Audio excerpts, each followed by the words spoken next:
rushed, and that's how we ended up in this mess. Well, exactly. We are live. It's time for that lovely, your favorite time again. Two liberals and a Marxist. Me, Pyotr, Kurzin, Geopolitics. Professor James Ker-Lindsay and Michael Rossi, Poli-Sci. Of course, naturally, we know who is the Marxist amongst us. Woohoo. And who is with two liberals, although one is more, I think, self-identifying than the other. Yes, no, this is the show where we try to react and respond to as many different geopolitical events as possible, hosted by myself, with my two compatriots here. Although one of them, before we came on air, is elegantly inebriated, quote. I'll let you figure out which one that is. I'm kidding, but we're going to have, I think, a good wide-ranging discussion, guys. I was just taking stock of it, actually, in preparation for our chat. There's so many issues. We've got, well, let's just go through them, right? We've got Ukraine, potentially, direct talks now in Saudi Arabia, Putin's suggestion after he rejects the ceasefire. We've got Iran nuclear talks, which are going quite well, apparently, and also the potential that Trump is going to drop a bombshell of recognizing Palestine on his visit to Saudi Arabia. And then, of course, we've got the Indian-Pakistani escalations, which are far worse, far different, and I think probably what we will focus on for the first part of our chat, and then maybe go to Ukraine. And of course, a new Pope, which, James, I know you wanted to touch upon as well. So quite a lot of things coming up, guys. Do drop your comments on our respective channels about what you want us to cover or your thoughts, and we will try and hit them up in the last quarter of the chat or something. But I don't know, guys. I mean, where do you want to start? I think India-Pakistan is a huge concern. It seems to have, well, the ceasefire seems to be holding now, but I don't know. I mean, it's crazy, right? James, I don't know. You covered it, right? Yeah, I mean, look, I know when we were thinking about, what we should cover, because although, we tend to range far and wide, it's always a case that we like to have a sort of a broader theme, and really India-Pakistan was the obvious one. And I know that sort of some would say, well, there's a ceasefire. It's not such a big issue. Of course it is, because this is just a ceasefire, and this is an issue that has been going on 80 years. And I think my real concern in watching all of this, of course, is that, yes, all right, we hopefully avoided any too serious an incident, not downplaying this at all, because remembering the attack that started all of this, and then the accusations from India that Pakistan had been behind it. And that this is obviously a trend that we have seen over many, many decades, and these two nuclear powers. And really, I think what concerns me most of all in all of this is the fact that we're not talking about trying to resolve this issue. I work on international conflict. I don't like to take the position that there are no unsolvable conflicts, but I would say that this is about pretty much as close as you can get to being an unsolvable conflict in international relations.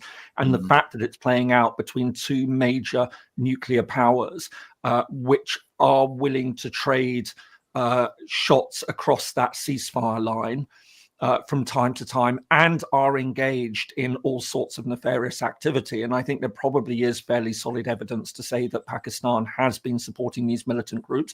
Equally, there does seem to be, certainly Pakistan makes claims that India is behind an insurgency in its southwest province of Balochistan. So they say that there's tit for tat going on here.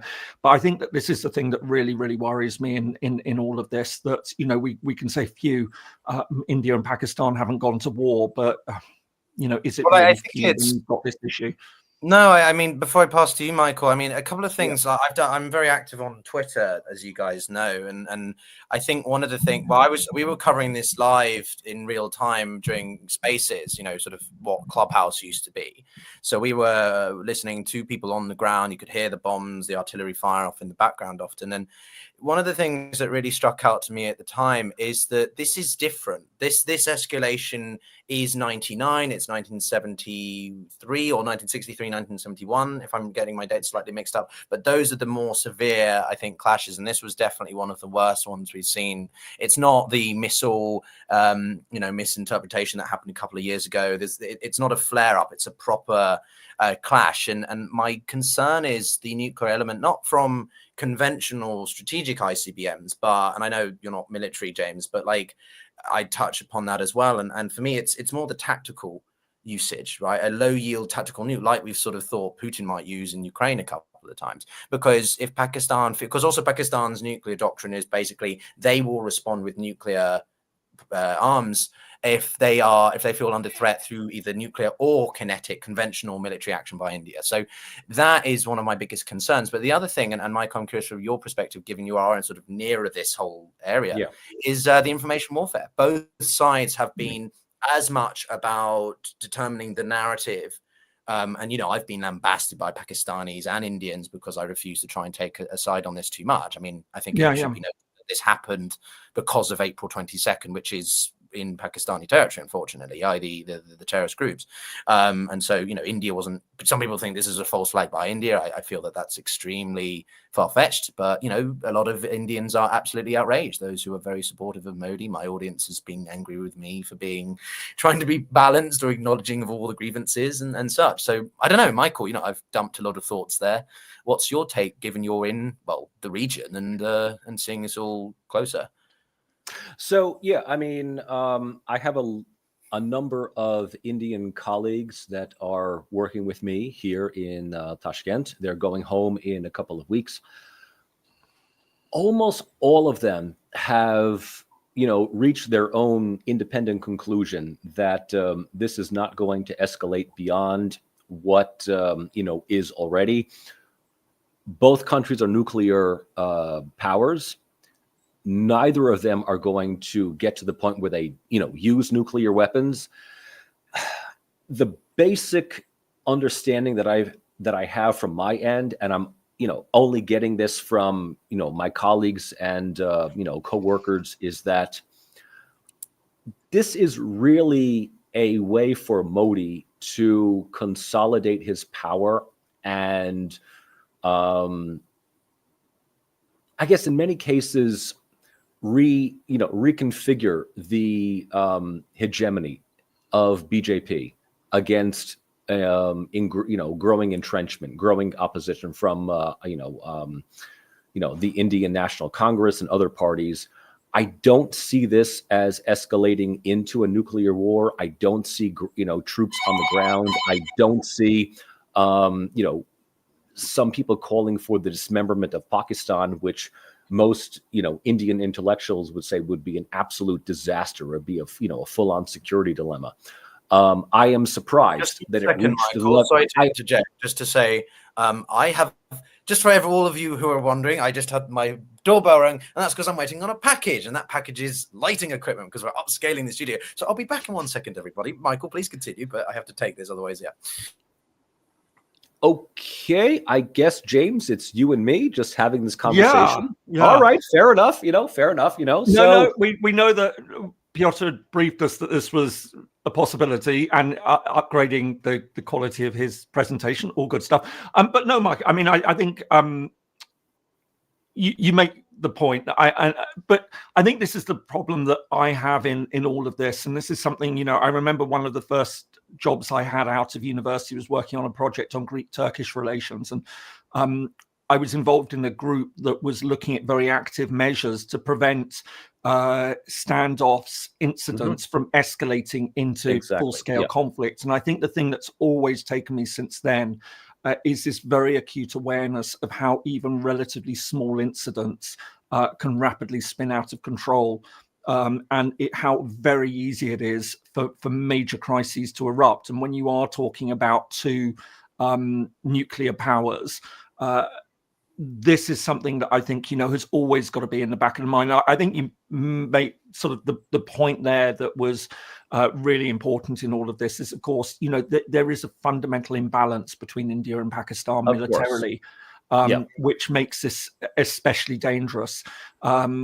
Because there is that sort of sense that if Pakistan feels that India is pushing too hard, then it may feel that it's got, and has been mentioned that, whereas India has an avowed no first strike policy, Pakistan doesn't. Precisely that reason of sort of saying, look, we understand that, we are a smaller armed force. If we have to do this, we will do it. Exactly. So I think that this is the real concern that I have in all of this, because I agree. I mean, from a very rational perspective, I think you'd have decision makers in both countries saying very clearly, we have no intention whatsoever of allowing this to escalate to a greater confrontation. But the problem is these things can happen. They can happen on relatively small incidents. That's the scary thing. I'm back, everybody. Sorry about that. I do have a box of stuff now. I'm not trying to make light of that, but yeah, it's quite fun. If you run a YouTube channel, you have all this equipment. But to your points, guys, I was listening intently. I think one of the things, James, that was quite revealing about the events afterwards was that the jet involved in the downing of the Rafael, which has been confirmed, and I know Indians don't like that, but it is being confirmed by multiple independent sources, Western or not. It was done by a Chinese aircraft, obviously Pakistani flew and piloted, but what I think is being noted by the defense industry, at least, is that the Chinese clearly have a 5th generation set of fighters and equipment that is emerging, which can deal quite decently to Western aircraft. So there's a separate dialogue that is beginning to develop about not even India, Pakistan, but about China and its capabilities vis-a-vis French, British, American aircraft, which I find quite interesting. And it was an illustration of China's ability to not just have its own effective military, because we don't really know the size of the Chinese budget in terms of expenditure versus America's, for example. But not only that, but they are a consistent arms supplier now. The Russians supply a huge amount to India, but China has been upscaling its support for Pakistan and Bangladesh through their string of pearls strategy in the past, well, you can say 10, 15 years, really coinciding with the BRI. So I think it was quite a good illustration of how foreign equipment is being leveraged by other countries, in this case, Pakistan or India, in this exchange. But I agree with you, Michael. Also, I don't think we're going to see a further escalation. I think the flare-ups that we saw yesterday after the ceasefire was established were more miscommunication between the political and military arms. From what I understood from contacts in the region, they said that the Pakistani government were firmly about, we are respecting the ceasefire, but there had been a misunderstanding from the military, or they want to continue. So I think that shows the concern on the Pakistani side, which is you may have your reservations about Modi or his approach to governance, but he is India functions as a state, whilst Pakistan has been on this precipice of failing state, military junta kind of style regime. And that's the point. And that is the point to make here, because, India has the numbers, India has the leverage. Does India want to turn Pakistan into a failed state? Because, the nationalists within India are more than happy to break Pakistan up into a series of 3, 4, different statelets. This is going to create an absolute security dilemma within the region, which will necessitate Afghanistan, India, Iran, among others, to take action. I just don't see this. I cannot see that. If I'm wrong, let's have another podcast where I will spend, another half hour where I say, mea culpa. But, I cannot in any good faith right now see India willing to break up the state of Pakistan into a series of 3 or 4 statelets, which will just create greater security dilemmas within the region. Yeah, I have to jump in just on reading the comments. And there's a couple of rather snarky ones, sort of 3 white guys talking about India and Pakistan. Well, guys, if you insist on arming yourselves with nuclear weapons, you then become a bit of a problem for the wider world.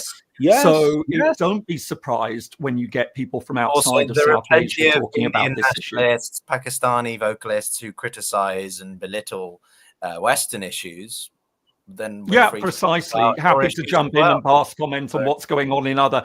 No, absolutely no. I'm just referring to a couple of these comments that it's quite sad that people feel that. Yeah, you don't own an issue just because you come from that area, right?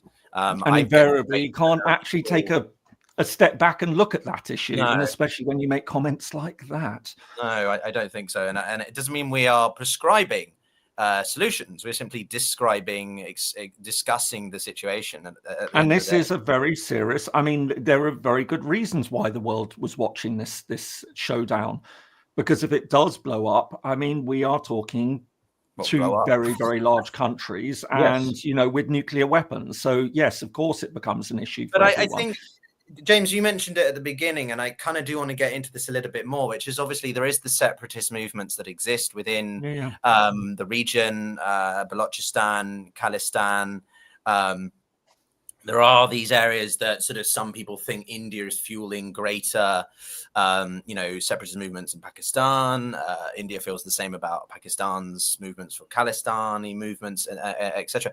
So, I kind of put it to you guys, how much do you think that this is intertwined with all of that? This is a self-determination issue for Kashmiris themselves. Who do they want to be part of? Do they want to be a sovereign nation? I mean, I don't think that's likely at the moment, but you know what I mean? How do we square this circle? James, you're the well, one thing I'd say, which was sort of quite interesting, and I think you alluded to it as well, Pyotr, is that like others, I mean, I made a video about what had happened in Kashmir and the horrific attack there. What was very interesting was the very negative response that came from a lot of Indians, and especially Indian nationalists. And there were two things that really stood out, which is driving a very particular narrative. The first is that I didn't want to call the group that carried it out terrorists. And I don't know how many times I had to say it. Look, there's a very good reason now that news organizations, academics don't like to use the word terrorist, because it has become so heavily laden. And the point that I was trying to make is that, if an Indian carried out an attack in the United States, whether that is a Hindu, whether it's Sikh, whether it's Muslim, it would be referred to as terrorism. Whereas if a white supremacist went out and shot an Indian, it would be referred to as a hate crime. This is the thing. People are getting very, very concerned with this, and we see this in the way that the reporting of the Middle East goes. It's always a Palestinian terrorist. It's never a Jewish settler terrorist. So what's happened is that news organization, and I think with good reason, are saying we're not going to use this term. We're going to refer to them as bombers, gunmen, invariably men, attackers, militants, insurgents, ones that actually can be used with a much more neutral tone of language. And I think that this is really important because, as I say, the amount of comments I had about that, and it was taken as an outrage, a grave insult that I hadn't called them terrorists. And I said that, look, there is a very good reason why, and it's nothing to do with how one might feel about this particular attack. It was a horrific attack. But there is, as I say, there's very good reason that we're using certain language now in international relations to describe incidents, because terrorism has become so heavily weighted as a term, and it becomes actually part of the narrative. I think the other thing that really stood out to me in a lot of this was the way that there was a refusal by many in India to accept the agency of Kashmiris, that this was just Pakistan did this. This was Pakistanis. It was nothing to do with people from Kashmir. Pakistan had obviously sent people across the border. Now, look, that might be the case, and I'm not going to deny it. I think there is very good evidence to suggest, and at this point, Indians would now be furious because I'm not saying very clearly that Pakistan was behind it, but there is good evidence to suggest that, yes, Pakistan has been supporting a lot of these groups. But I think the trouble is you get into conflicts and you see how often that this is used to say that a group that actually has its own legitimate concerns, its own grievances, are unimportant. They're just pawns of another power. And so it becomes about India versus Pakistan, which then becomes a way of avoiding any discussion that there is quite clearly a Kashmir issue. And again, look, this is not just something you see in India, Pakistan. You see this in other conflicts around the world. It's a very, very common situation. You drive the narrative that it's the forces behind it, and that means that you don't actually have the issue on the ground. And I think, as I say, so these are two things that really actually, in listening to the responses to this attack, really stood out for me. Yeah, I think I would say a couple points to that. I mean, number one, this agency is still very much a case for, I don't know, unrecognized territories that are disputed. During the spaces that I was hosting, I was referencing a lot Israel and Palestine because it is a example of disputed territory, and you have independent non-state actors which are seeking certain goals which differ to, say, the recognized governing body, in that case Palestinian Authority, and the state actor in this case Israel, right? Kashmir is slightly more complicated because you have the Chinese claim to it, and you also have the UN sort of idea of how the borders should be broken up, or the UN recognized borders, which obviously India and Pakistan both object, because India claims the whole thing, Pakistan claims a bit more than that, and then China, it's all overlapping. But my concern about all of this also is that on one hand you have a state which has a very popular leader. India absolutely adores Modi. Maybe he didn't do quite as well in the election last year, but it was still a landslide. And it's unquestionable that Indians across the political spectrum are 100% behind what New Delhi has been doing. And keep in mind, Modi gave basically free rein to the military to respond however they saw fit, which was quite an interesting designation of responsibility. But on the Pakistani side, we have a country that is effectively run by a military junta.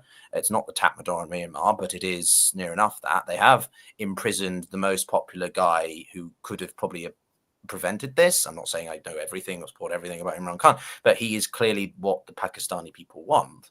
And so you have a bit more of a lawless state, which does harbor, unfortunately, terrorist group cells. And therefore, whilst I have my reservations about the Indian side, the Pakistani side is certainly the more volatile of the two. And whilst they are very capable, you go toe-to-toe on a conventional kinetic basis, India does have the more, well, they rank higher in the global firepower index and such. So it's not really an equal footing, but when it comes to nuclear weapons, it doesn't matter.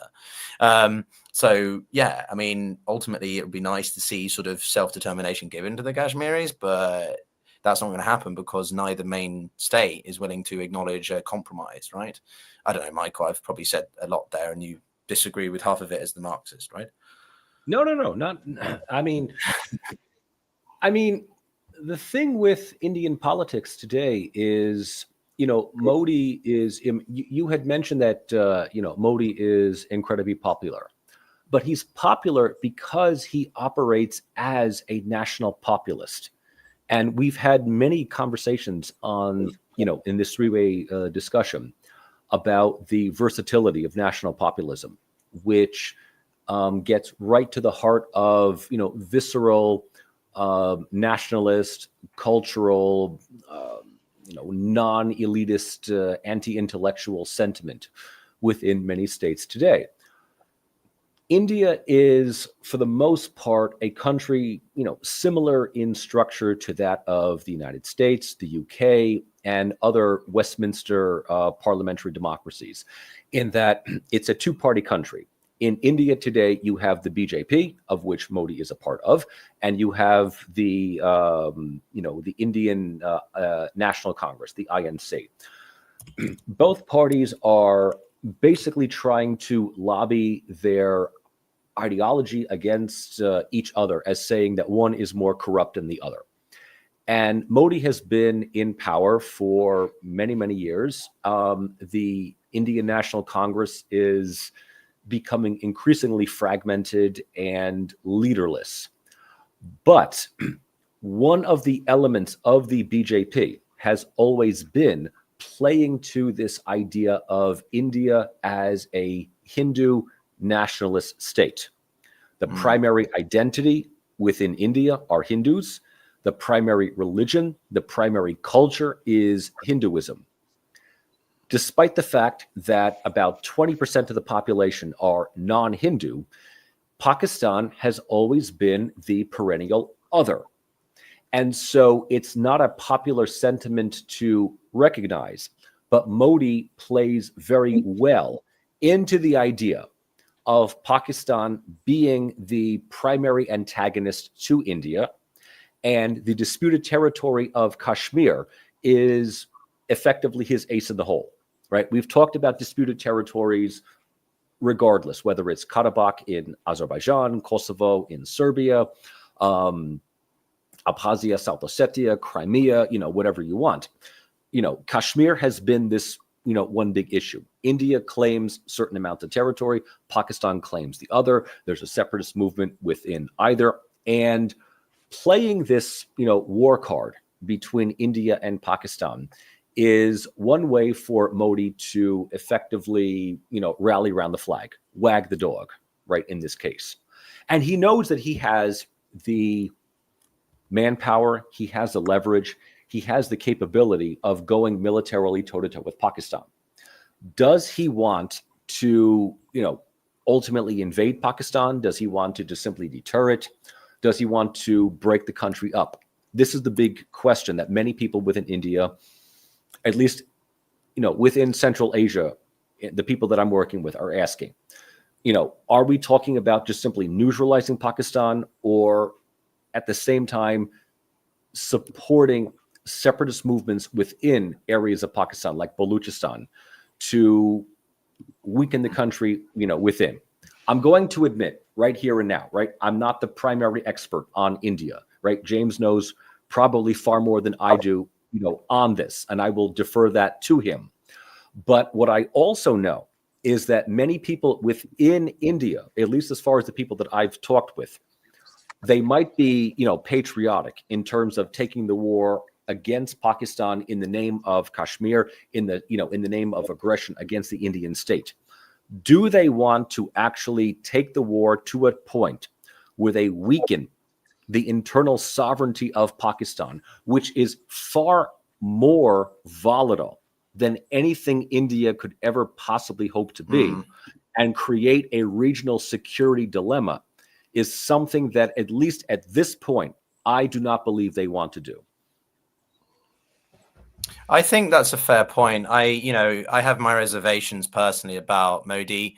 A lot of my audience are very strong supporters of Modi and are critical of a couple of videos I produced recently, which were a little bit more, acknowledging of my reservations there versus the guests which I've had, which are, staunchly supportive of Modi.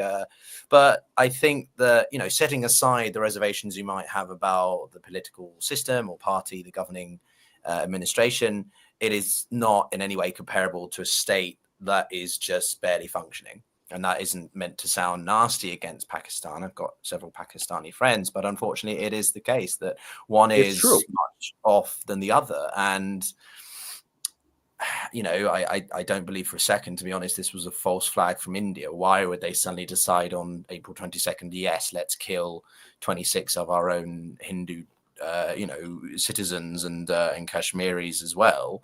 Doesn't make any sense to me. And my biggest question, James, maybe I'll put this to you for your thoughts, is sort of to what extent was Pakistan involved in the events back then? I don't have enough confidence to say that I think they were or they weren't, but, they did happen to house the biggest terrorists of, recent memory, right? So it is a concern. But James, I don't know. What do you think?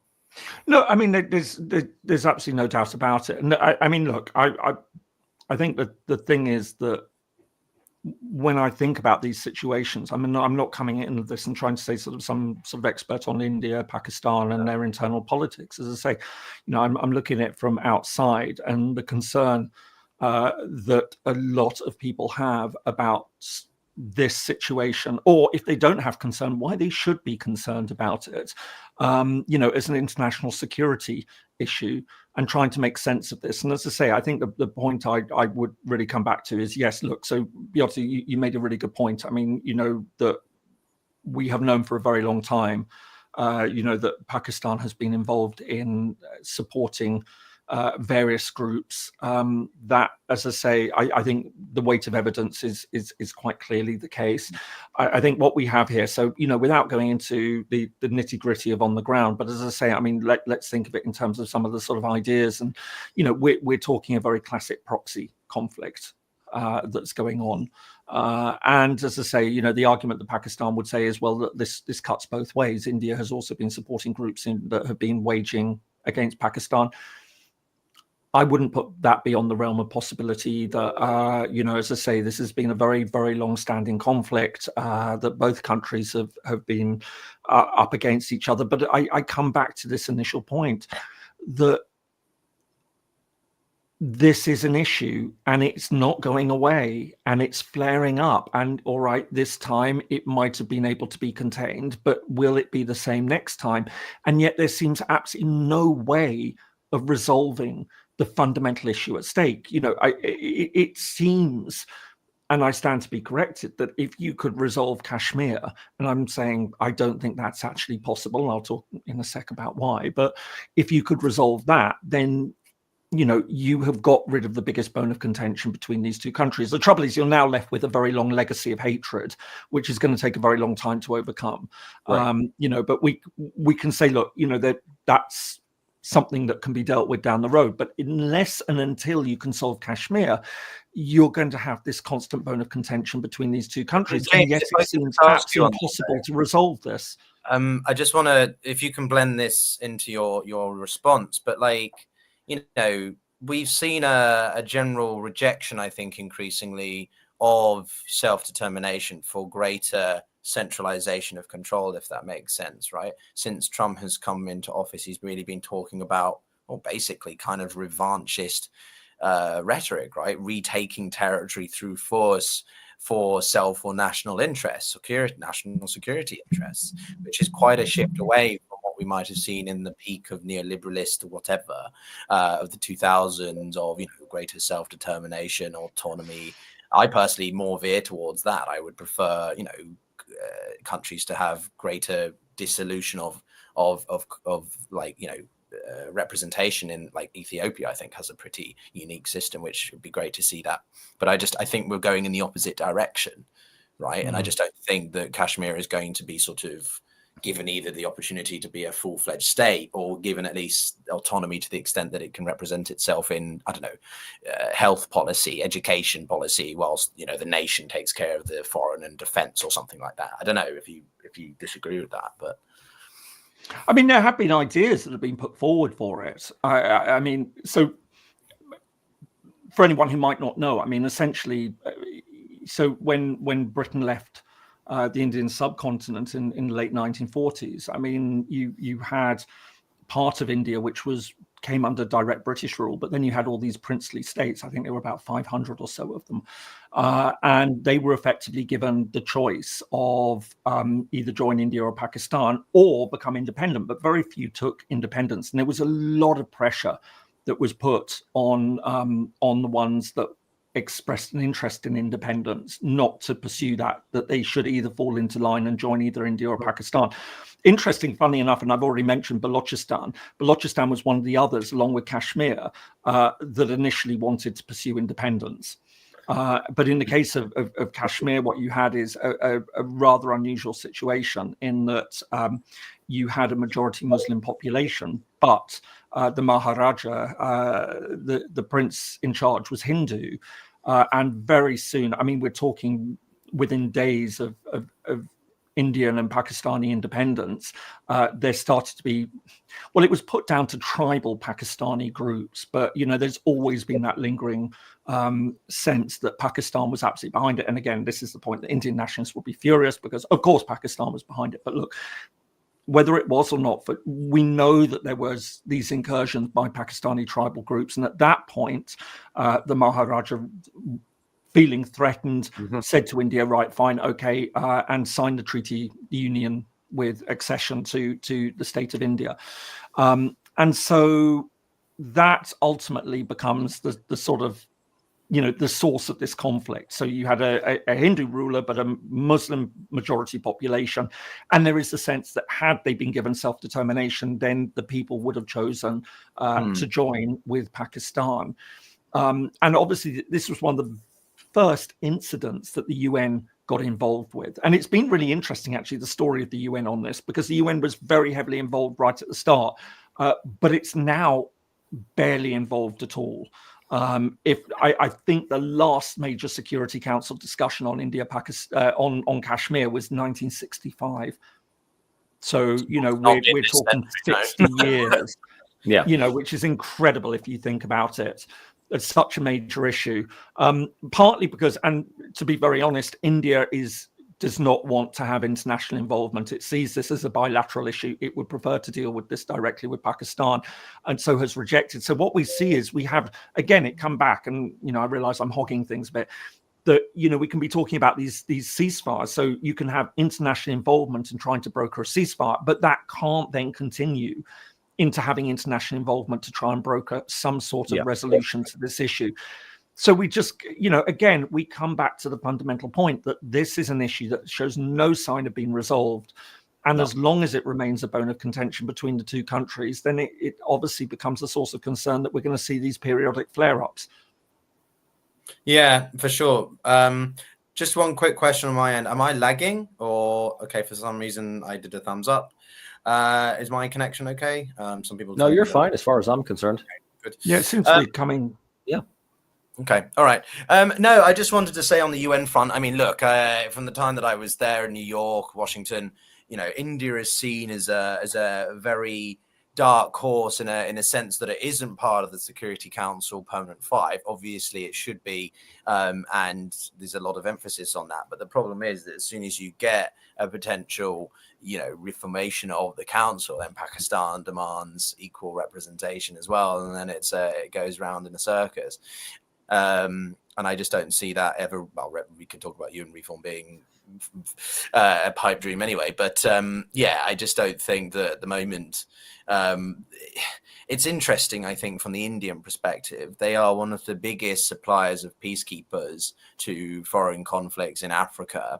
Yet when it comes to issues closer to home, they don't want international organization input, right? There is that inconsistency there. They like to be upholders of international law, but then when it comes to their matters, I mean, like any state, to be honest, the British are as hypocritical in that regard as well. The Chagos Islands comes to mind. But I don't see this matter being resolved because it's sort of something, it's not as pressing as Israel-Palestine because Israel is obviously directly related to the United States and therefore sort of that gets precedence in the eyes of Western media. But Kashmir is sort of something that is always lingering. I consider it to be one of the biggest concerns globally because of the nuclear element.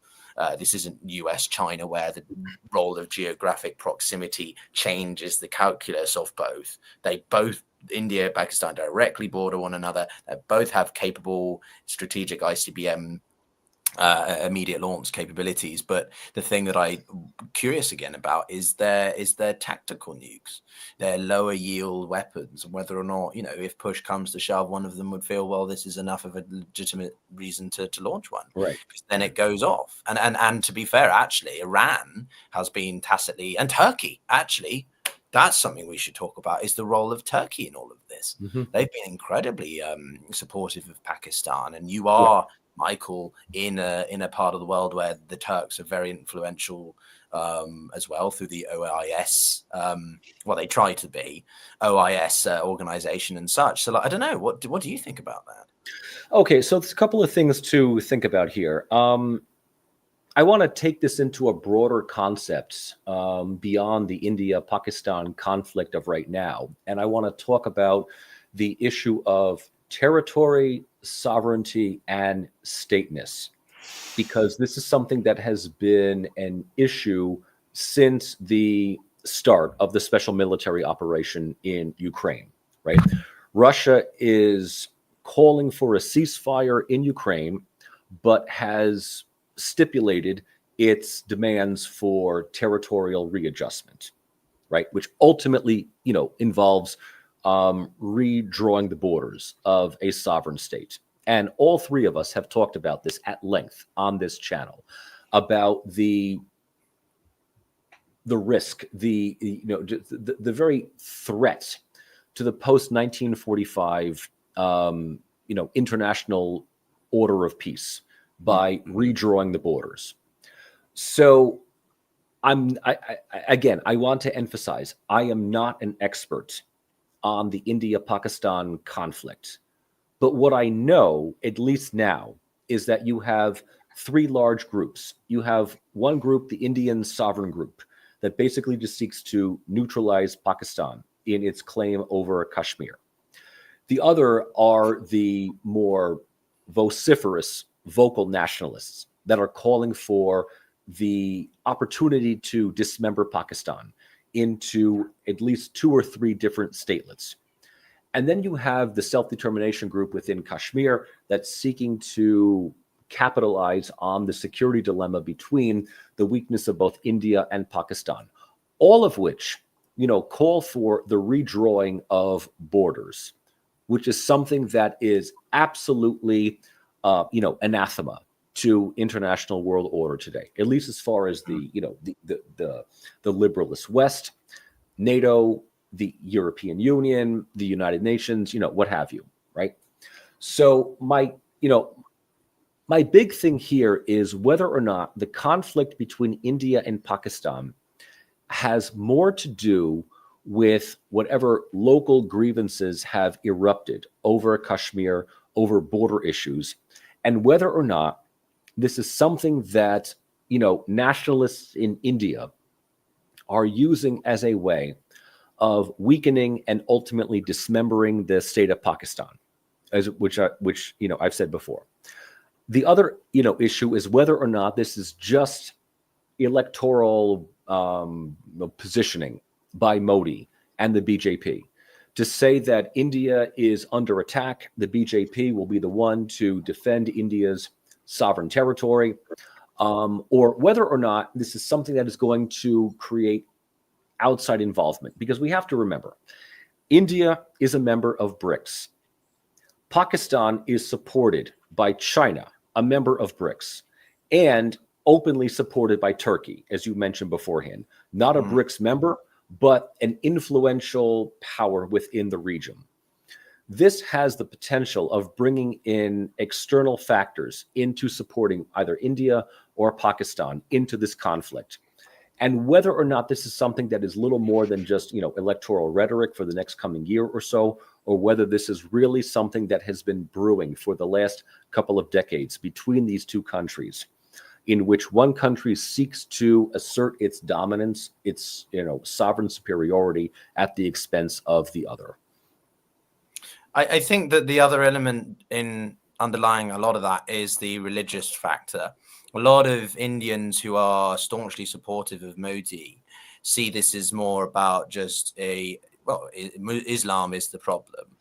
And by default, therefore, Pakistan, because it's an Islamic nation, it's just generally the whole religion, the whole country is it needs to be dealt with, quote unquote. I heard from one sort of more extreme voice over the past few days. So I definitely think that for many Indians, they cannot feel at home or at peace when there's such a sort of militant based country around, fueled by Islam.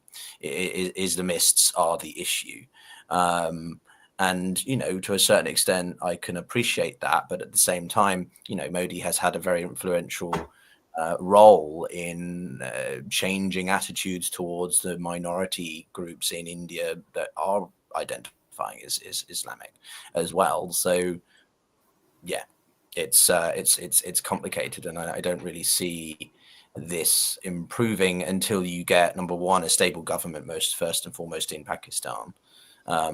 Less divisive vitriol in both sides about each other, And thirdly, and most importantly, I think, is obviously greater representation or voices for the Kashmiris themselves, and how they seek to be governed, or, well, talking about territorial designation, if that makes sense.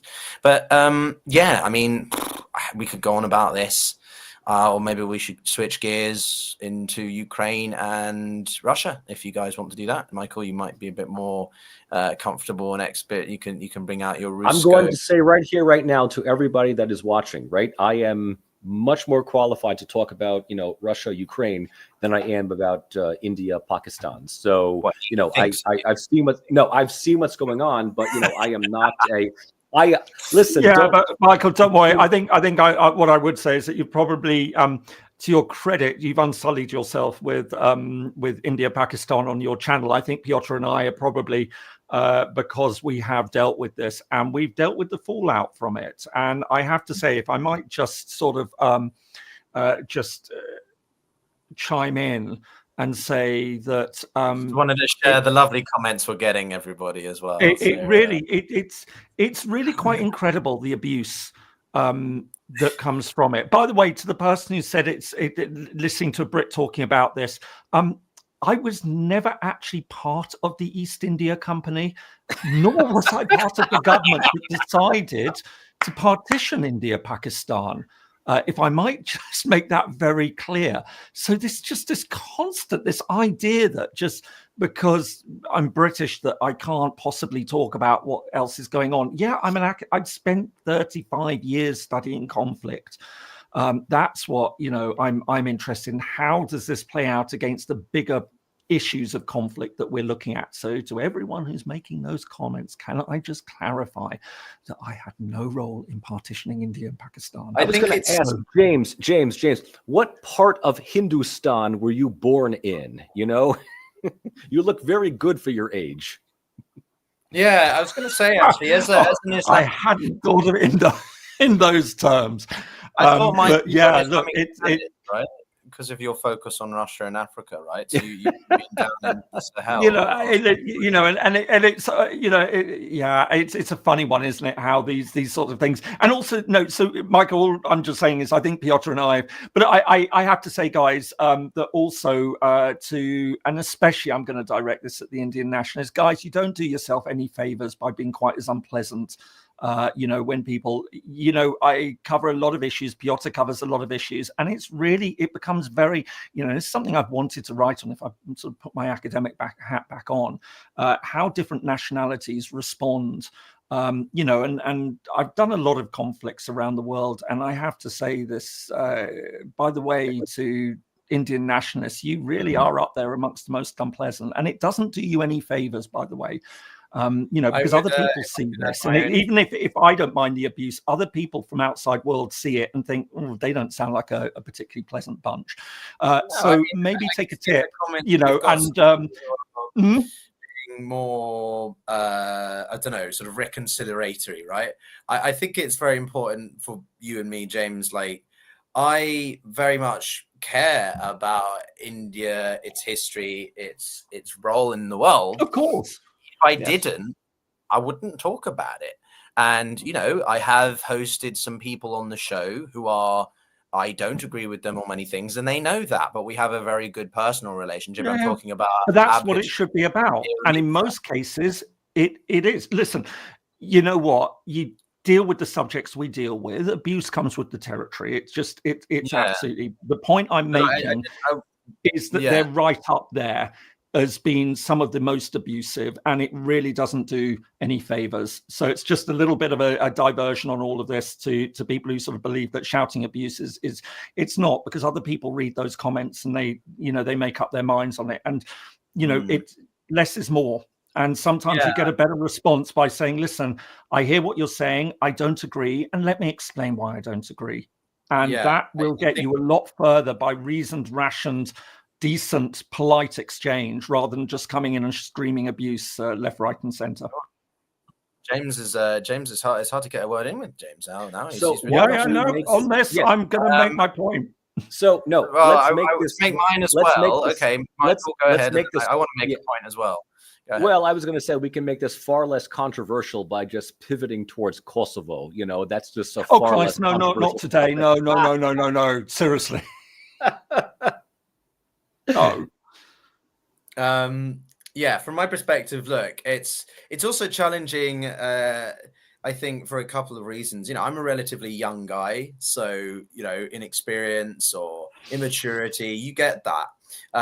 Equally, my channel's smaller than James is, for example. So people are like, well, you're just a kid on the internet. What do you know? And it's not. It sort of doesn't really add anything to the quality of the conversation. I appreciate the ability to have divergences of opinion, and I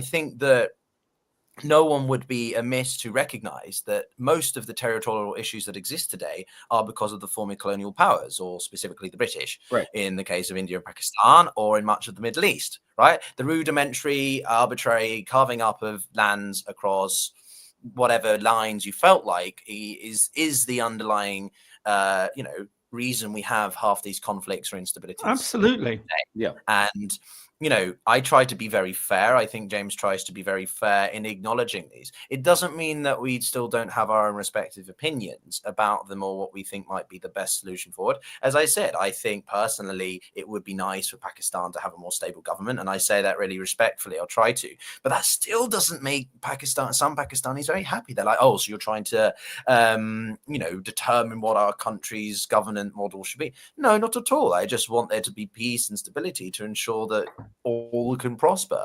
And I think it's a shame, therefore, when the nuances of a conversation are simply broken down into black or white, which they never are in geopolitics or international relations. And, and I'll reiterate the point that we made earlier on, and then we will definitely pivot to Kosovo and Serbia, James, don't worry.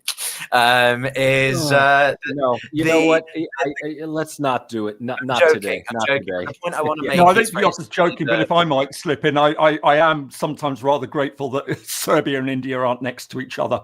Oh boy. But no, the last point I just want to make. Sorry, had to sneak that one in. Everyone has opinions about issues that they don't have any affiliation with, and it's no different, right? A lot of people who are frustrated by white people, Westerners, condescendingly describing the issues of the global South. Well, you guys do it as much about the British and how much of a shithole London is, or how much of a hellhole America is becoming. It goes both ways, guys. So let's try to just be respectful. Anyway, something we can all agree on is a shithead. Sorry.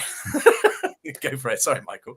I can talk about the shithole that my country might be, becoming, but that's of course you've got to go back to a country which is nicking people for saying stuff like that. Be careful. Yeah, I'm going home in 3 weeks, but still, I mean, the one thing that I will say about the Brits is that they will, they'll take the piss on their own country until someone questions their own cuisine. Well, until a Yank appears and starts talking about it. Oh, sorry, Michael. Yeah, no, seriously, exactly. I mean, it's sort of like, oh, and by the way, can I just also sneak into everyone saying, what about Scotland? What about Wales? What about Northern Ireland? Guys, yeah, absolutely. What about them? I fully support their right to have a vote. And I think that you will find that most people in Britain do. So, yeah. So before you pull out that one, we've heard it all before. Yes.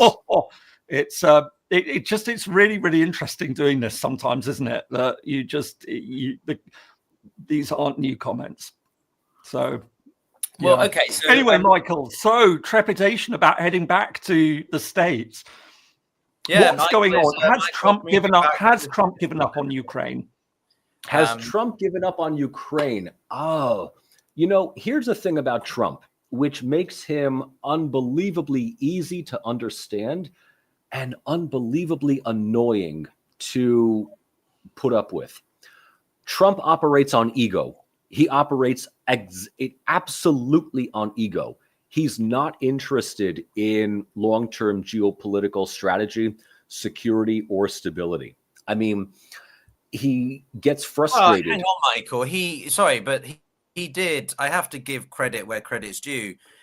The Marco Rubio and administration did work quite well to get the ceasefire established in India, Pakistan. I think we have to be the Americans did do quite impressive on that. You don't agree?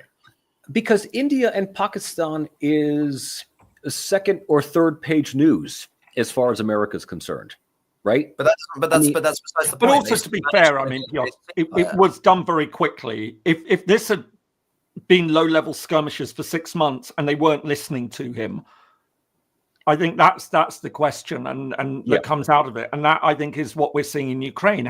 You're right, Michael. It seems that Trump is driven by ego, but what's interesting is that it doesn't seem to be an ego that says I won't give up on something. I now it becomes a matter of honor. That it's almost like ego. I want to get this solved. If I can't get it solved, I'm not going to waste any more time on it. It's their loss, not mine, which is a rather interesting psychological approach. I mean, the whole thing with Ukraine is whether or not he wants to put his name to a ceasefire. And I mean, the last thing that's come out of the news, and I'm going to be posting on my YouTube channel later on today, the little press conference that Putin had given earlier today. It's about 1 a.m. Moscow time.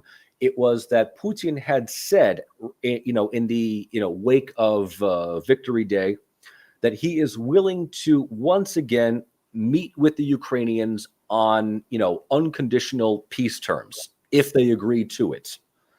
I don't know if the Ukrainian side is going to agree to this, but Putin has once again said he is willing to meet with the Ukrainian side in Turkey to resume the Istanbul conferences that had taken place about 3 years ago that were scuttled by, according to him, Western interference or so. So make of it whatever it is that you will. Whether or not that is something that is an indirect reference to Trump, who wants to take credit for it or bank on that so he can take credit for it, is up for grabs. I don't know.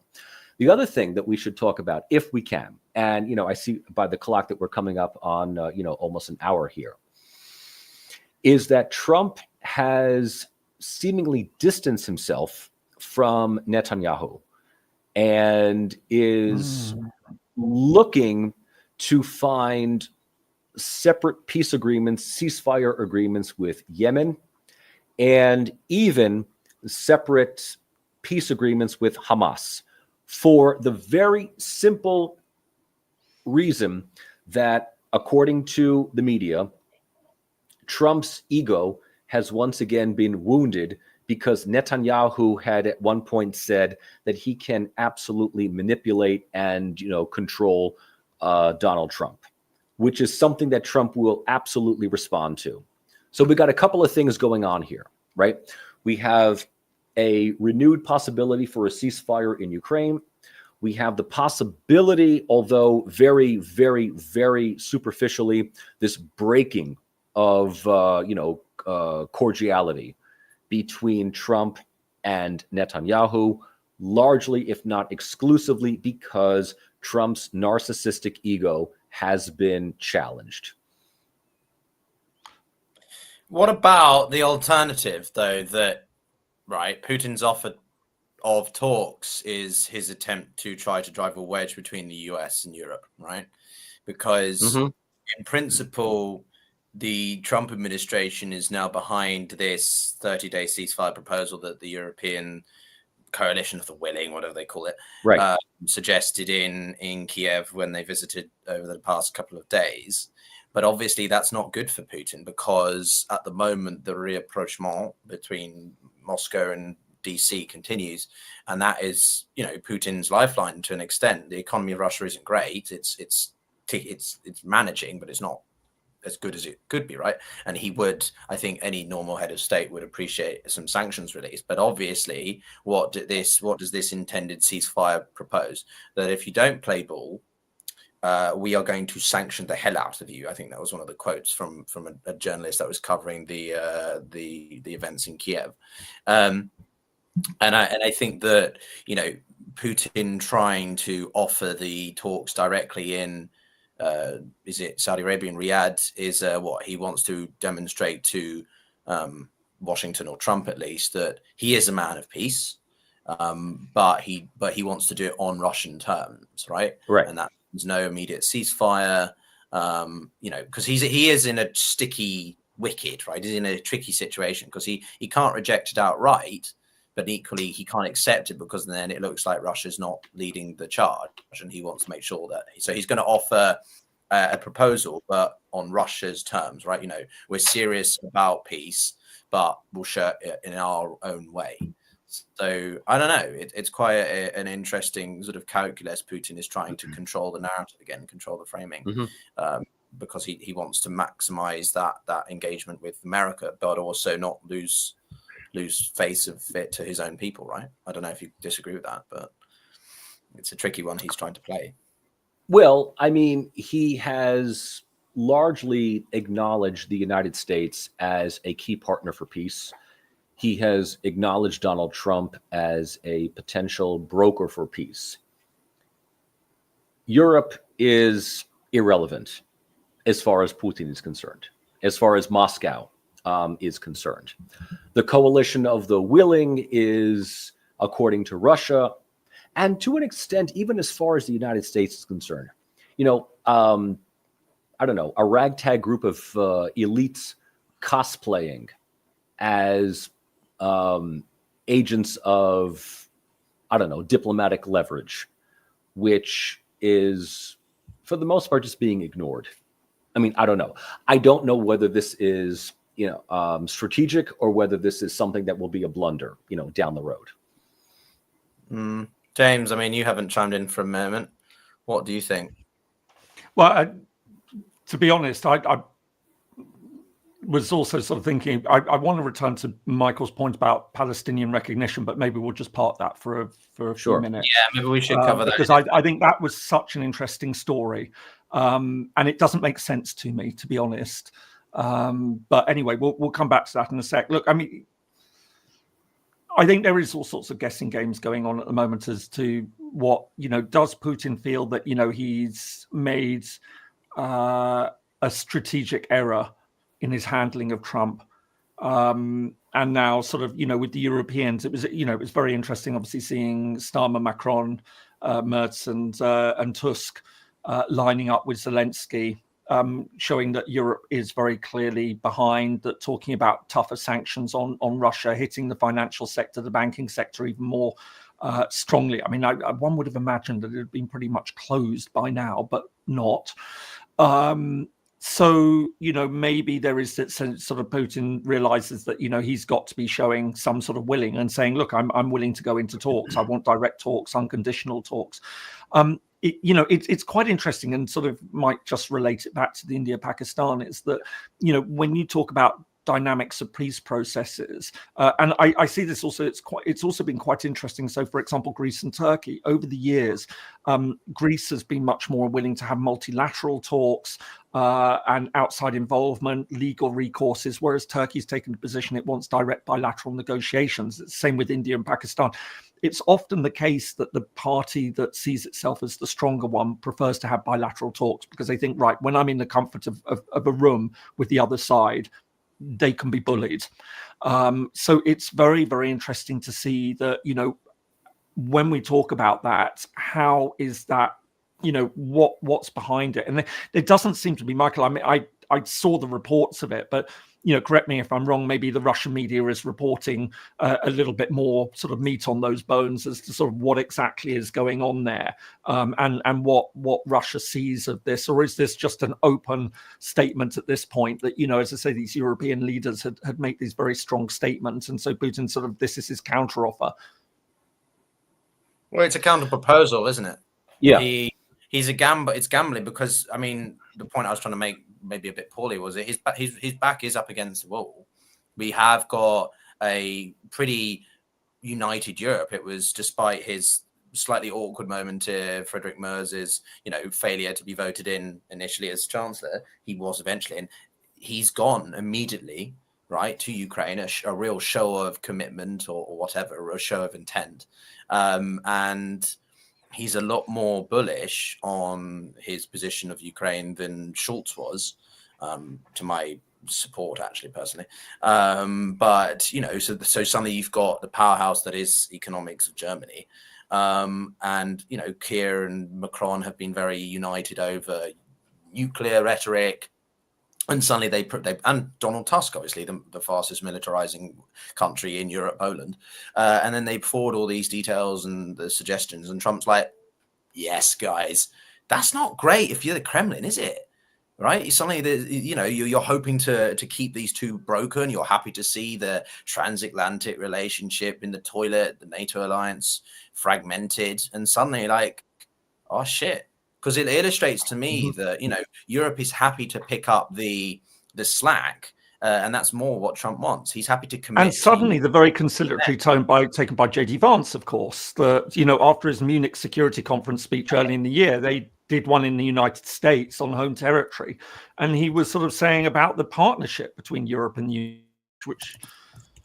No, for sure. That's all I'm trying to say is like, I think tacitly Trump is quite happy to continue supporting Ukraine. He just wants more of the grunt work to be picked up by the Europeans. That's all it is, right? And that's what Putin is pretty terrified of. I'm not suddenly saying that Europe can pick up the slack and is completely free of its own issues, but I certainly think that Trump is more willing to just foot the bill a little bit more if it means America's not as directly involved. But again, doesn't this come back to this really interesting point about the psychology of Trump? That what aspect? In that situation, you would imagine that he would have felt slighted. He wanted to be the person. He'd made the promise that he could solve it in 24 hours. And I mean, there was a piece, was it in Wall Street Journal or Washington Post, where he apparently expressed surprise that he wasn't able to solve Gaza and Ukraine within 24 hours, and that it had surprised him and shocked him that he hadn't been able to. But I think what I find really interesting about this is that sort of mentality that you would imagine that the ego would have been so bruised by the fact that he couldn't, that he would have turned.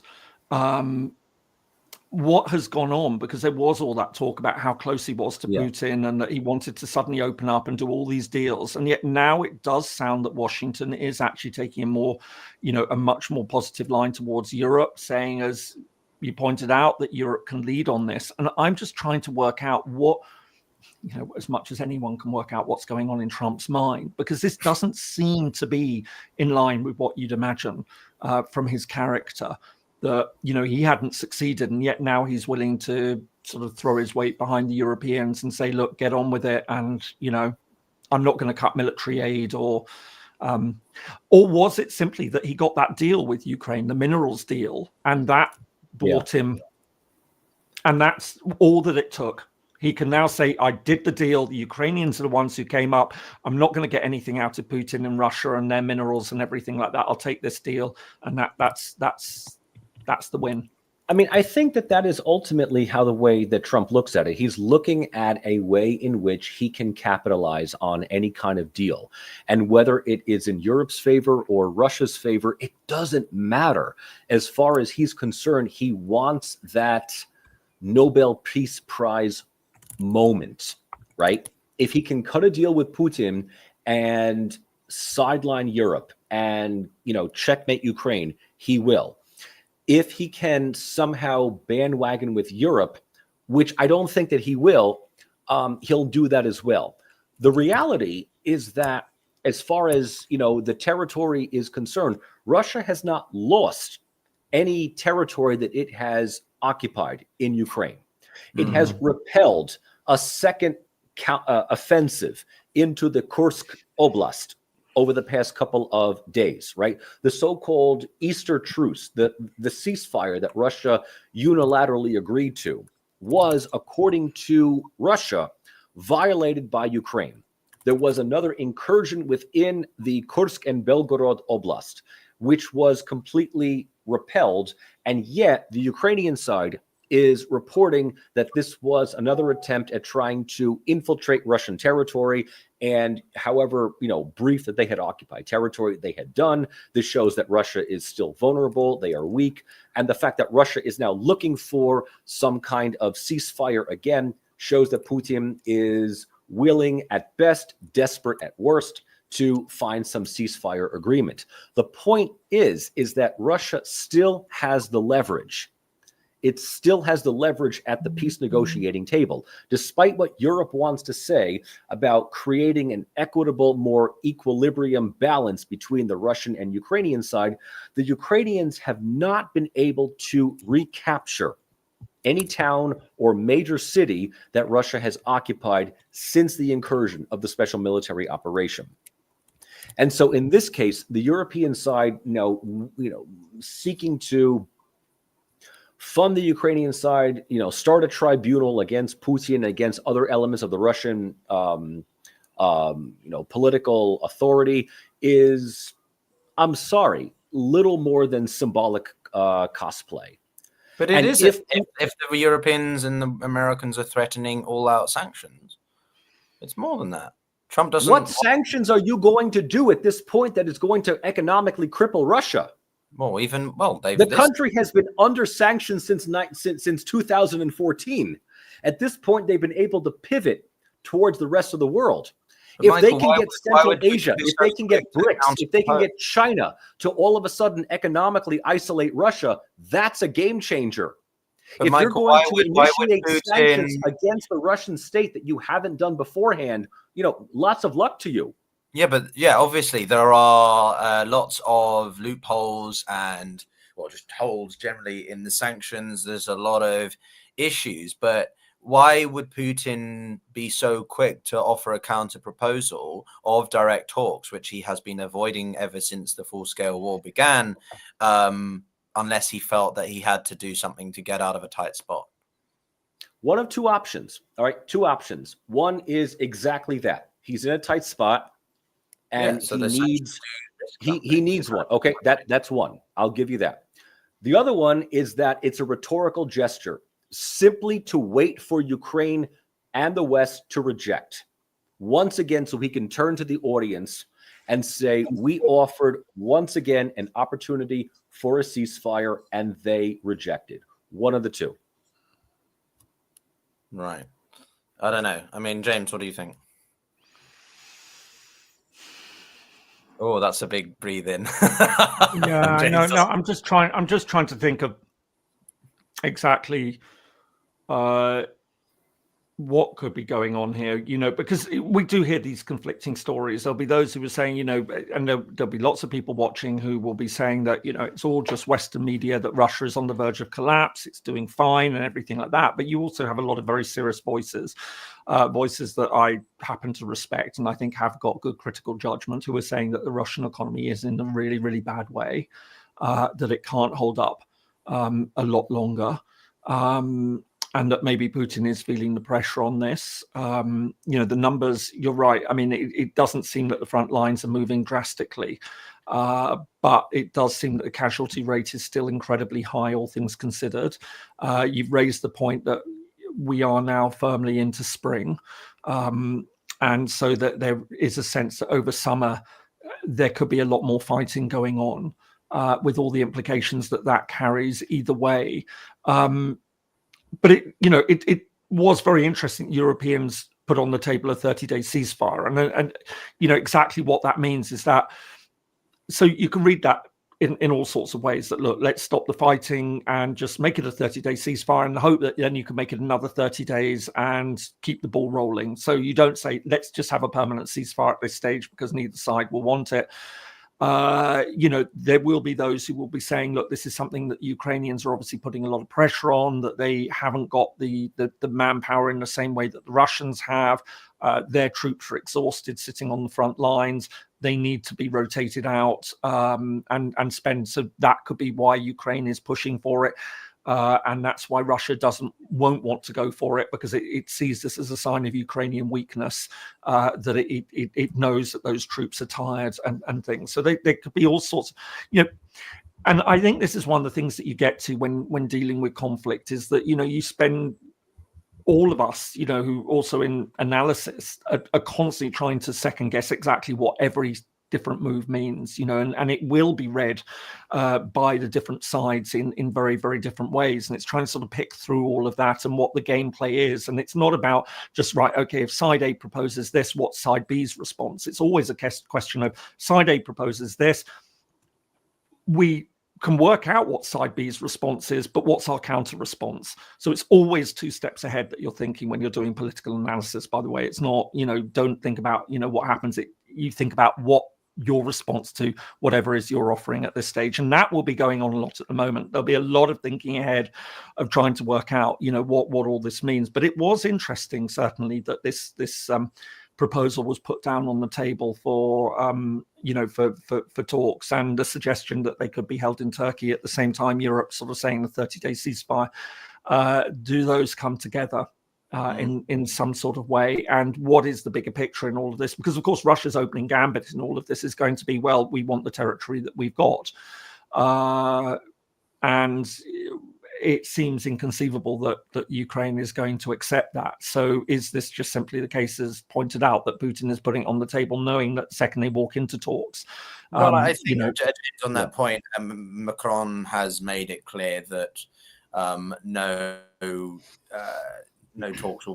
talks have to be preceded by a ceasefire. So the Europeans are attempting to stand firm by saying, that's nice, it's a good start, Putin.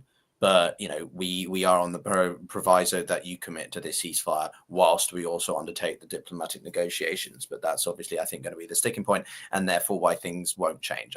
As much as one hopes this could be a different time around, this ceasefire proposal is different, I don't see. I think they're going to continue just as they are. And to Michael's point, I mean, I don't disagree with you, mate, about the resilience of the Russian economy and how many sanctions are left. More my point was, though, that there was an interesting fact that Putin quite quickly made this counter proposal. He also, when he made the address last night, it was very late. He also didn't take questions, which he usually likes to do. I think all three of us are quite familiar with Putin's personal demeanor as an autocrat, and he didn't do that. It was quite out of character for him, I think. So I don't disagree with you on that. I just wonder why he felt the need to come out with this quite quick counter proposal is all I'm saying. But maybe for the last 10 minutes, shall we talk about the Middle East?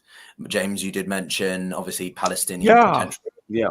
No, I think Michael raised a really, really interesting point about this news report that had come out, and it was being reported in the Israeli press, which was quite interesting, that there had been supposedly this falling out with Netanyahu and the Americans. Trump had said he was preparing to make a big announcement, and that could be recognition of a Palestinian state.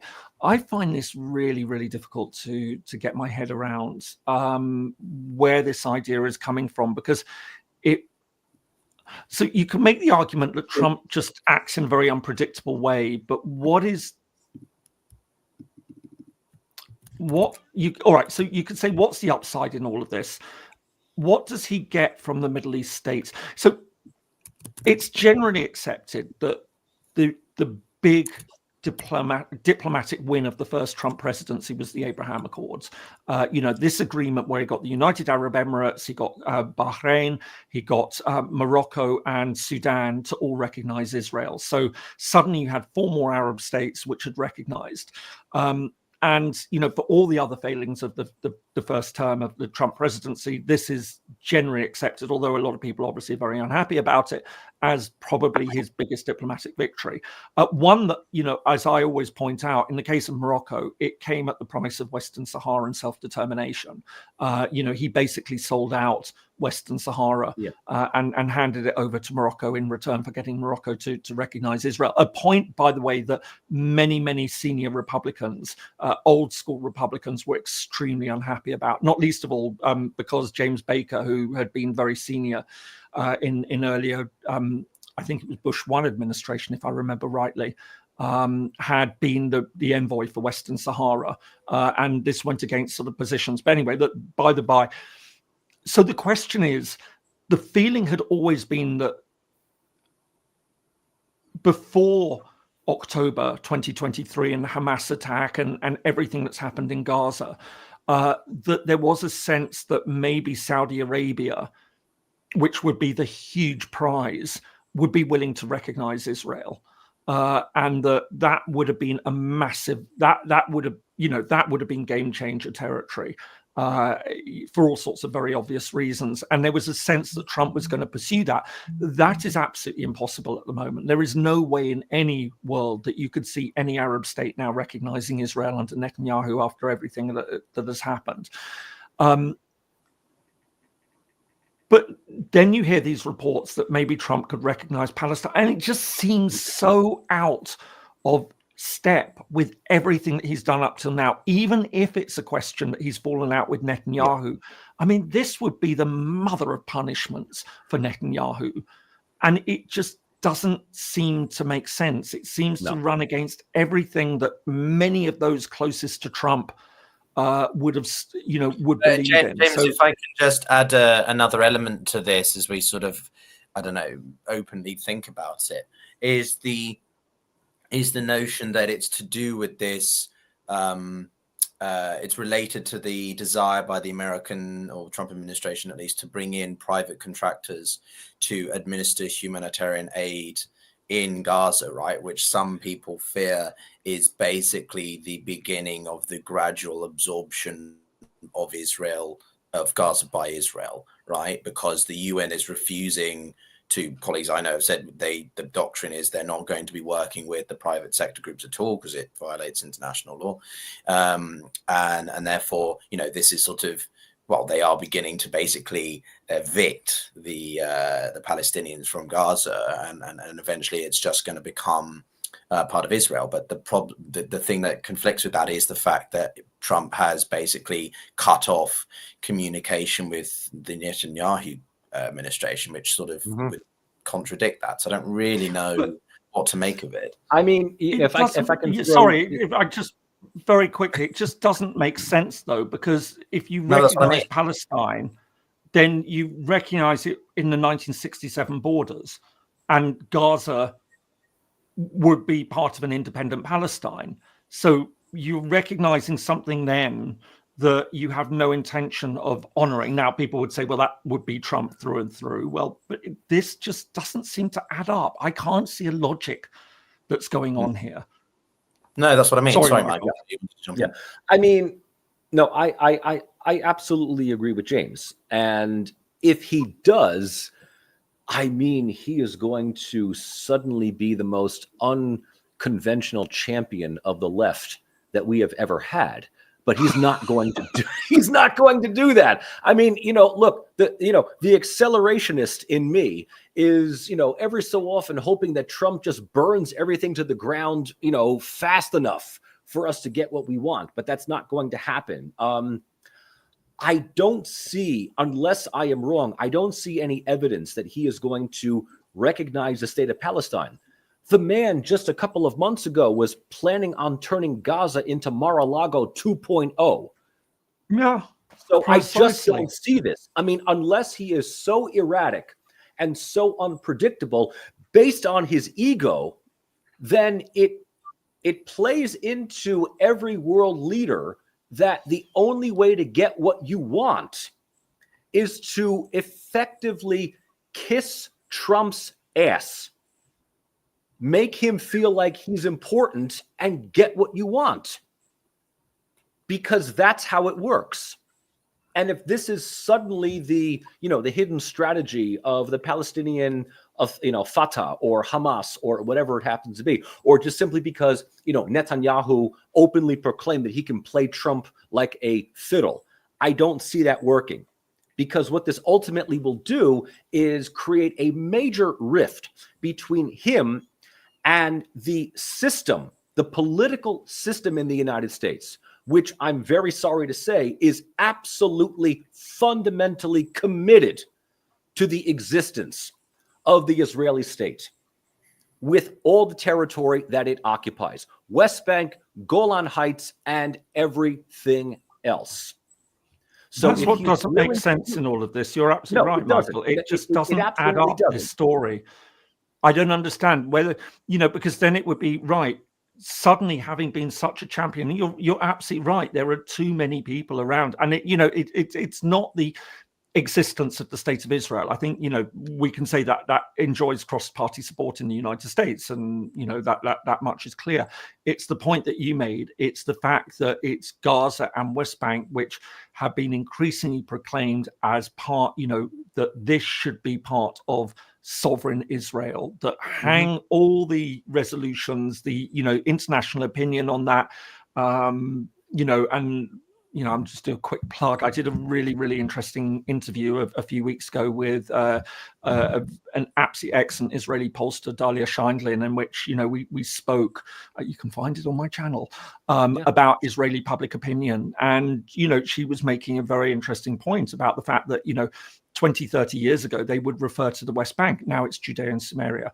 That is the way that it's referred to in all the Israeli media. It has been, in the International Court of Justice has said very clearly, it handed down a very important legal ruling saying that Israel has de facto annexed large parts of the West Bank. It's engaged in the process of annexation. That all gets turned on its head if you now have a US leader who says, no, we don't recognize any of this. And remember, of course, that Trump 1 recognized Israeli sovereignty over the Golan Heights, which is something that is not recognized by the rest of the world. So on the one hand, he's given Israel a piece of territory that the rest of the world has said is not Israel's to have. And then now suddenly there's this report that about face on let's be Gaza. honest. He also moved the American embassy from Tel Aviv to Jerusalem. So he's an ardent Zionist, right?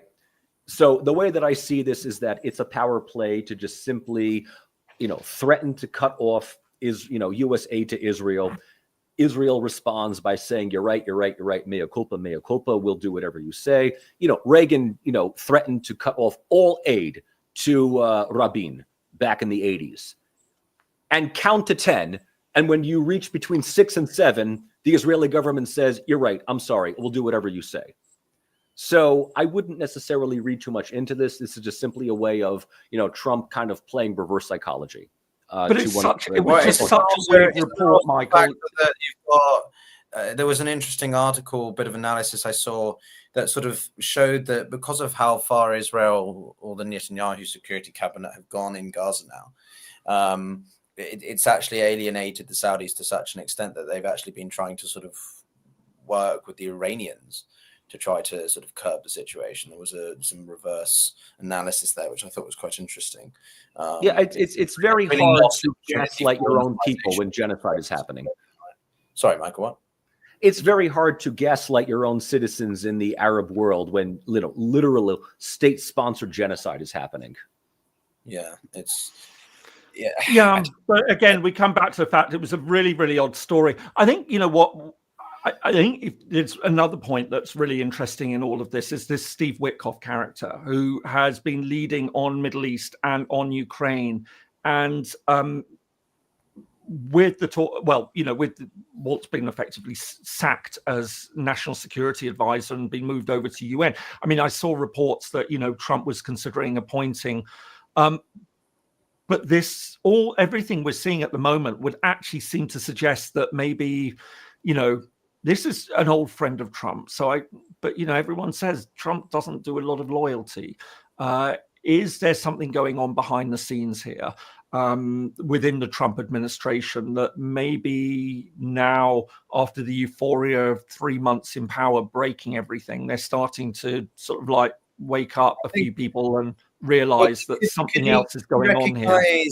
Could he recognize Palestine on the proviso of something else, right? He'll recognize Palestine if the Palestinian Authority or whoever it is agree that, it's in West Bank and that Gaza is, on a context like that, because I feel the trouble is that would be worse for the Israelis. The Israelis would they'd be much, much more comfortable about saying, give the Palestinians Gaza, we want West Bank. That it's the West Bank which has the real symbolic, religious, historical, cultural significance for Israelis, not Gaza. So I think if he made an offer to the Palestinians, you can have Gaza but not West Bank. I think there wouldn't be a Palestinian leader who'd be able to possibly even begin to Well, say that's the other point. We need a clearer leadership on the Palestinian side. I believe Mohammed Abbas had appointed someone in the past week, but he is trying to line up a successor. I haven't really read much about who they are. Abbas is widely considered to be a joke by most Palestinians. Well, I'm not saying he is little to no legitimacy. I mean, I think senior again we come back to the point. We need a clear delineation of authority, right? The PA are washed up. They've been largely undermined for years. The Netanyahu government, I think, is a real sticking problem in all of this, because as long as they are overseeing the Israeli perspective, you're never going to see any reasonableness in terms of, I don't know, statehood for Palestine, even if Trump does recognize it. So, you know, and that's part of the problem, right? If we had any other government than the one that involves Ben frigging Gvir, then this might be more of a reasonable, there might be more of a reasonable path forward. But they're so ultra nationalist, you're not going to see that. And again, that's part of the problem why even if Trump does make some revelation tomorrow, whenever it is, doesn't change anything for the people directly on the ground, does it? Because Israeli controls the strings. Yes, okay, they get a lot of money from the US and that might change, but I don't think Trump's going to go that far. He might make some, I don't know. I think we'll be terribly let down by this big announcement he's going to make, lifting tariffs on countries or something like that is a good way. You know, I don't know. It's very difficult. And, you know, one wonders then if you know, there's also a bit of strategic rethinking going on in various different ways, but I just can't see a strategic rethink that would allow. But it just seems strange that the press in Israel would be reporting something like this. Yeah, it just seems so off the mark for what could happen that you think, why would they possibly say anything that seems so odd? Is there something to it? You know, is Trump that unpredictable? But then you start thinking, right, okay, what could he possibly be offered in return?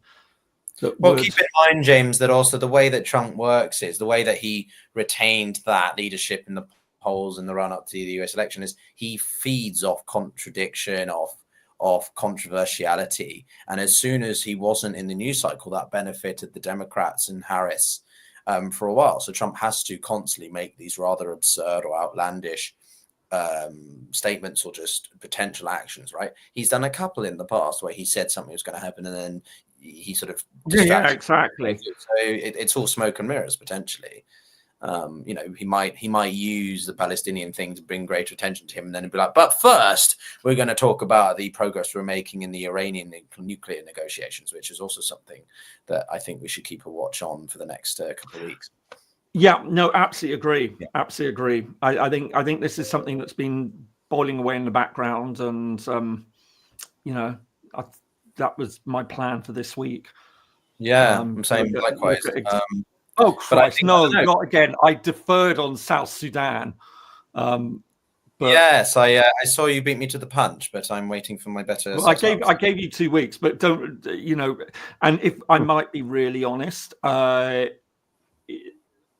is an issue that has been completely neglected, and you realise there's all sorts of issues. As Sudan's civil war comes to a pause, South Sudan's may well be beginning. Which is, and it's a horrific situation, and it's you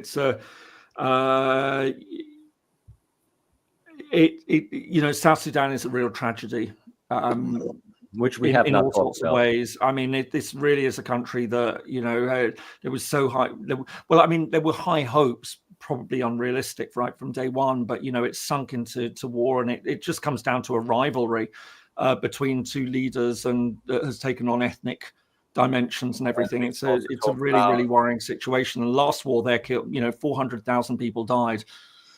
So this isn't something to be ignored either. But there is so much bandwidth that the world can consume, I think. I think what's also interesting to keep in mind is that all of this plays into what we've talked about with Kashmir, to bring it full circle, which is self-determination and autonomy of disputed territories, or ones that want independence, like Darfur. and the genocide of Darfur under their tyrant in the past 15 years. So yeah, no, Africa, South Sudan, very passionate. And speaking of that, I will probably not be able to do this live stream in a couple of weeks because I will be in Namibia. So we may well try to do it, but I will be speaking to you from a tent, possibly in the Namibian desert somewhere on the west coast, or maybe even in communist. Oh, Michael, you'll love this as well. I'll be in Angola, so maybe I can bring back a communist trinket. What are you doing going to Namibia and Angola for? Yeah, what are you doing in Africa? I mean, more power to you, but still. But yeah, exactly. Well, I mean, fun fact for everyone, other than my specialty being Russia and Europe, Africa is my main area, and I lived there for more than 2.5 years in a few different bouts. But yeah, I have a lot of experience with Africa, and I wanted to go. Excellent. I'm going to be doing some more travel vlogging, actually. So I started another YouTube channel. All right, good. Subscribe to my travel vlogs, but not just vlogging about, hey guys, I'm on a deck chair, because I think it's interesting when I went to Argentina in January, I went to the museum that was funded by the Ministry of Defense, and you learn a lot about the Falklands War. So I thought it was really interesting to go to the places on the ground and see them. As much as you can be like, well, I talk about India, Pakistan, I talk about Kashmir or Sudan, but like I actually go to those places to see them firsthand. So yeah, I'm gonna be speaking to you from Namibia. Maybe we can sort something out, but I don't know if there's anything going on in Namibia at the moment. We could do a deep historical dive about the Cuban role in the Angolan War in the 1970s, was it? I did a video a few months ago on the Angola Wars, War of Independence, and then the Civil War. Yeah, I did. I've got a history of warfare, which I've only done 2 videos so far, but Angola was one of them because it really was. It was brutal, those wars in Angola, and it was also a fascinating conflict. You're right, because it pitted Soviet Union and Cuba against South Africa and apartheid South Africa and the United States. It was one of the sort of really, really interesting. And as I say, very, very brutal and bloody, that you'd have these Cuban and South African soldiers fighting alongside Angolan. I find it fascinating. There's a really good podcast series that I will give a shout out to because it's probably my favorite historical one at the moment. But Real Dictators by Noisy Network. You can find it on any podcast app. Really good though, and the current one they're going through is Mr. Cuban dictator himself. Suddenly my mind's gone blank, right? But all about his life and how he managed to take a medium-sized island nation into a global power, fighting along the lines of the United States. So it's insane what he managed to do. And I had the good fortune to visit Cuba a few years ago, and it was a fascinating experience. It really, really was.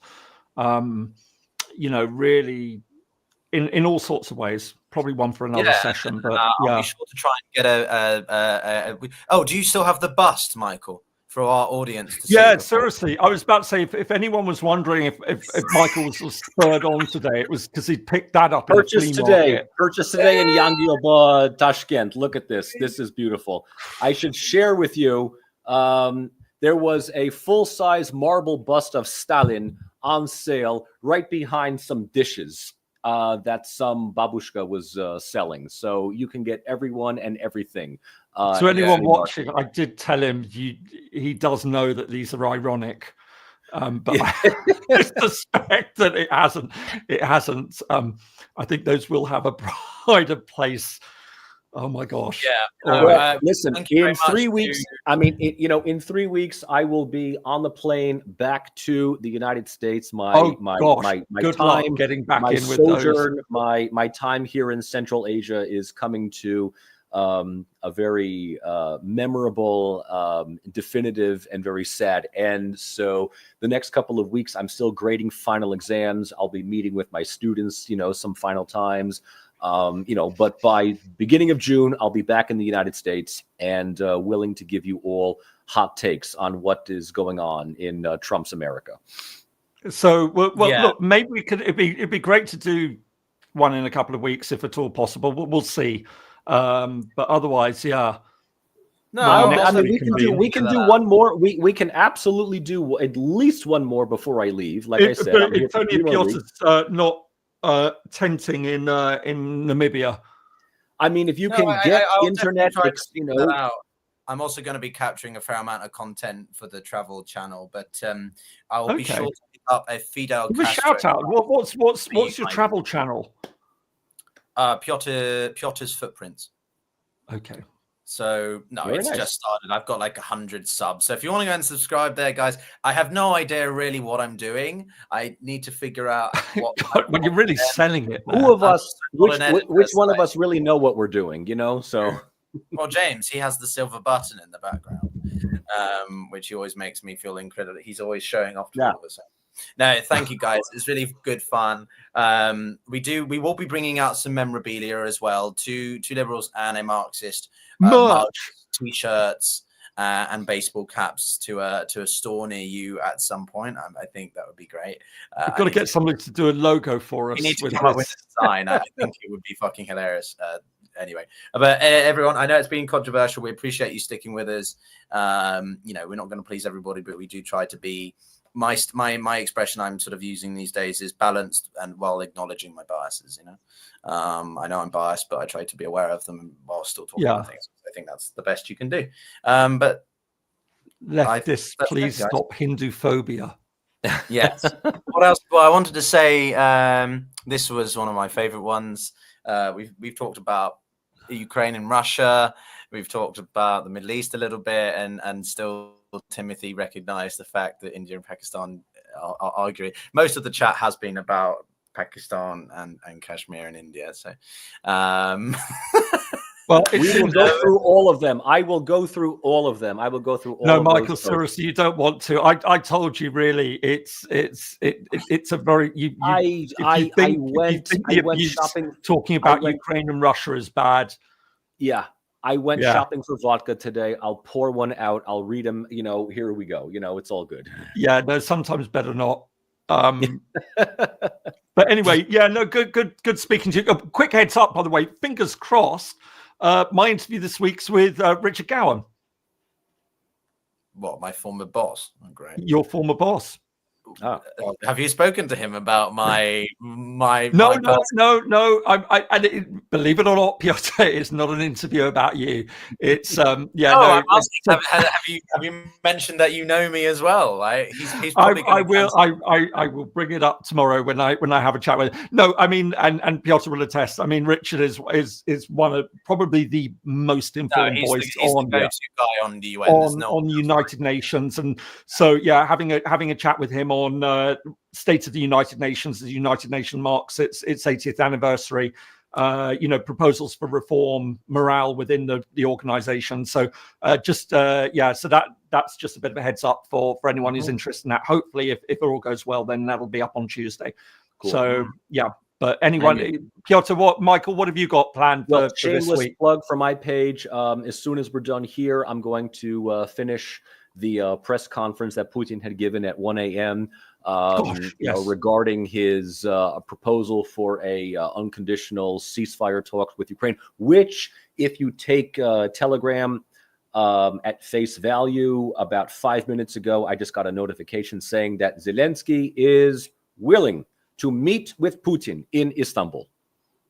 So take it as that. He is willing to meet with Putin. Direct talks, leader talks, or... Zelensky is willing to meet with Putin in Istanbul. Take it at face value. The other shameless plug for my page was I had a chat with Glenn Deason a couple of days ago regarding an article that I had written a couple of months ago regarding media and narrative within the Russian-Ukrainian conflict. It was my first time meeting Professor Deason. Very nice guy. I have to admit, I'm kind of a fan of his work, but he reached out to me. I was more than happy to meet with him. My interview with him was reposted on my page. It was originally on his. So, I'm moving up in the world. So next stage after Deason is John Mearsheimer. My